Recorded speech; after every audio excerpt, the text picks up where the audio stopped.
Did you know that no emotion lasts longer than 90 seconds unless you feed it? That's right. The actual physiological response of any emotion naturally dissipates in about a minute and a half. Here's what happens.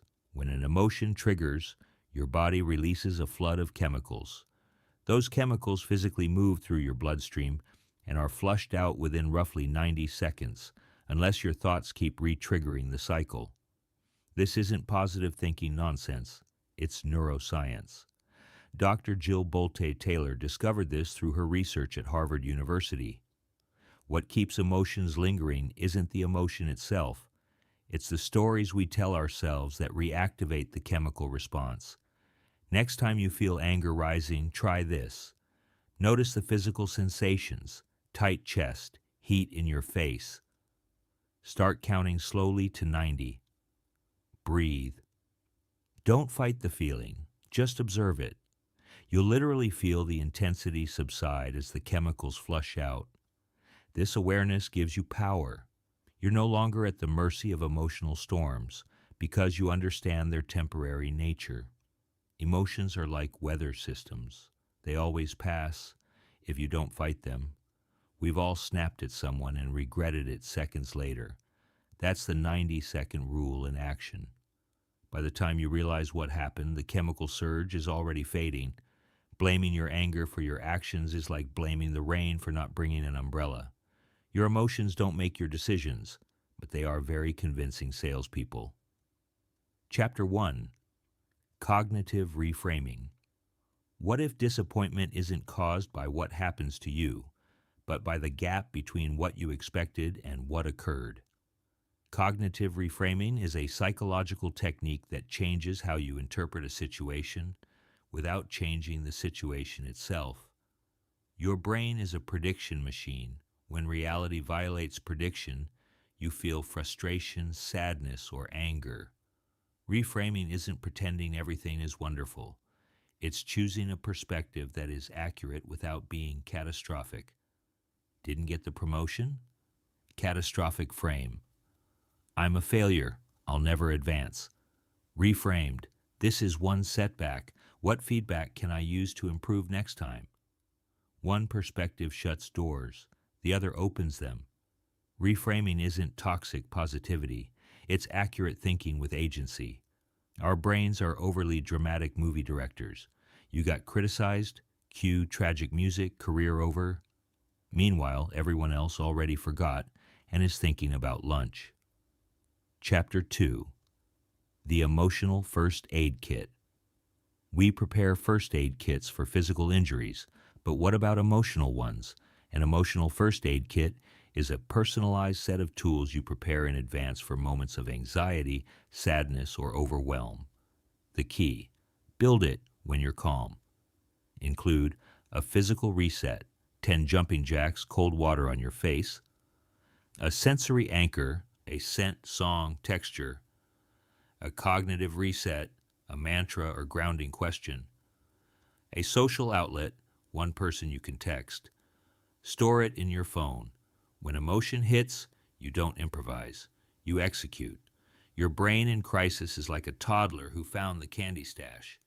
Your emotional kit is the adult who says, "Okay, that's enough sugar." Chapter 3. Breaking rumination cycles. Rumination is repetitive thinking that goes nowhere. It feels like problem solving. It isn't. Trying to stop thinking about something makes it stronger. Don't think about a pink elephant. Exactly. Instead, redirect attention. Try the 5-3-1 technique. 1. Name 5 things you can see. 2. Move your body or change locations. 3. Spend 3 minutes on a focus-heavy task. Count backward by 7 seconds. 4. Take one productive action, related or unrelated. The mind is like water. It must flow somewhere. Give it direction. 3 a.m. brain. Remember that embarrassing thing from 2012? Let's relive it. Thanks, brain. Super helpful. Chapter 4. The Spotlight Effect. You feel like everyone notices your flaws. They don't. The spotlight effect, identified by researchers at Cornell University, shows we dramatically overestimate how much others notice us.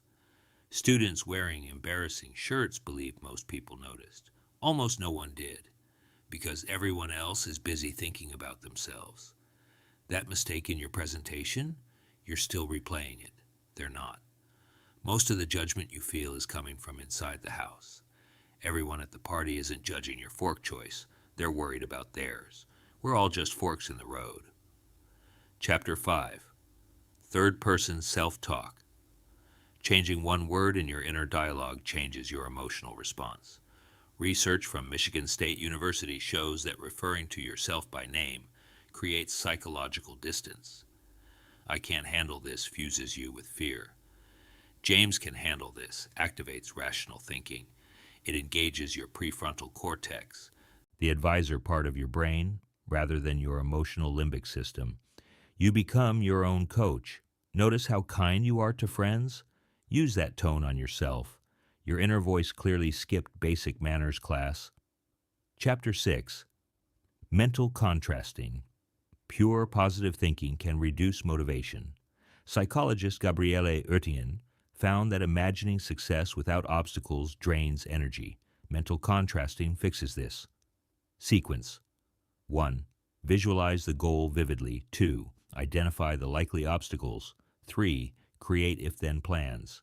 If I'm too tired after work, then I'll do 10 minutes.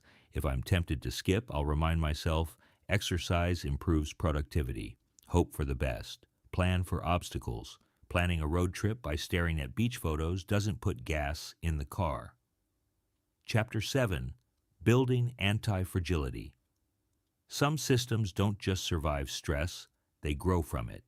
This idea was popularized by Nassim Nicholas Taleb in Antifragile.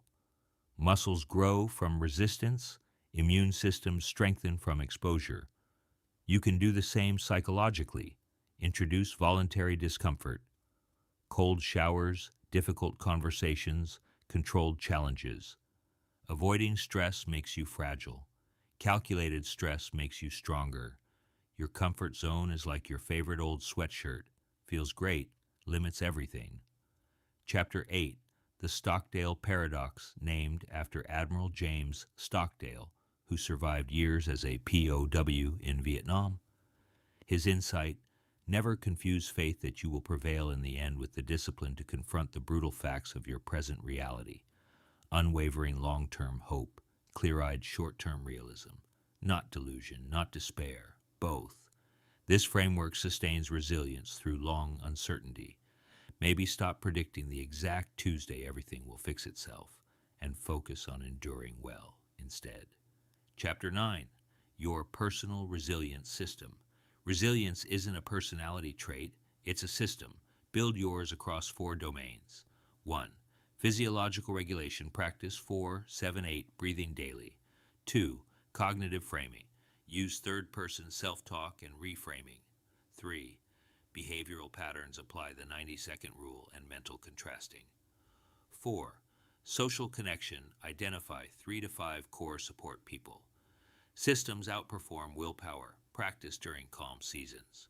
So when storms hit, you're ready. Closing. These tools don't just help you survive, they change how you relate to difficulty. Emotions are temporary, perspective is adjustable, attention is trainable. Stress can strengthen you. Hope can coexist with realism. Your resilience isn't measured by avoiding storms, it's measured by how you move through them. Choose one technique, practice it for 1 week, then add another. Resilience isn't built in one breakthrough, it's built in repetition, and when you need these tools most, they'll find you.